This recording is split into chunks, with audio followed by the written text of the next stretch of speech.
slides up the track and into the back of that surplus helicopter jet engine on a trailer used to dry the racetrack. It's coming out from the car. Take a look at that. A bizarre crash involving Juan Pablo Montoya and a jet dryer at the Daytona 500. Montoya was driving under a caution flag when he spun into a safety truck, causing that explosion.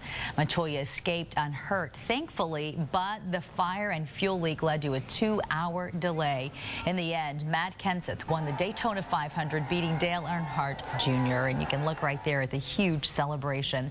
Following that big crash, there were a lot of questions about new NASCAR rules that are meant to change the style of the race. Could they actually lead to more crashes? Joining me this morning to talk about that are the Bumbera sisters from Katy, Kristin and Kendall, both professional race car drivers. Good morning to you, and I know you were watching that race closely. When we were watching that race, it is hard to imagine what it would have been like if there weren't these new rules. Do you think things would have been different there, or not particularly in this case, since he was already under the caution flag? I don't think the new body style had any effect on that particular wreck, Juan Pablo Montoya's wreck, because it was something underneath the car. The new changes this year are on the left side, the shark fin, and then the spoiler. And what does that mean? Why the changes? Well, the NASCAR is always changing the rules, the type of cars that they're driving, the aerodynamics either suffer or gain, from those changes.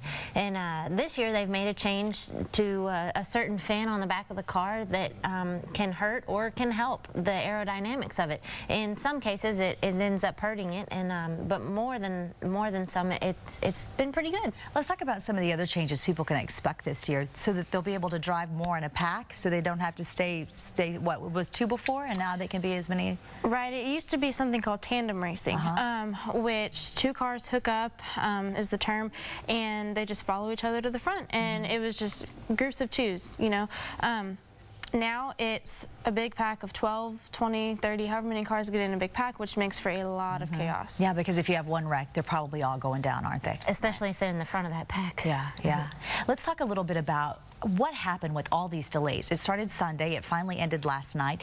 Do you think that this could have perhaps in the end been a good thing for NASCAR, and that it maybe got new viewers? People who aren't typically used to watching on the weekends may have been watching last night because it was at a different time than it's ever been. Well, prime time on a Monday night, I mean, people came home from work, they got to watch the NASCAR race instead of on a Sunday. There were plenty of people disappointed, obviously, but they got to watch it on Monday night.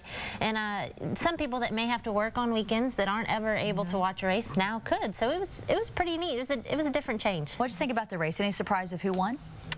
A little bit. Yeah, he's won before, I believe. I really wanted Dale Jr. to win because he needs one, but it's cool. It was cool to see Kenseth win. Yeah. Were you rooting for anybody, or you probably wouldn't say anyway, would you?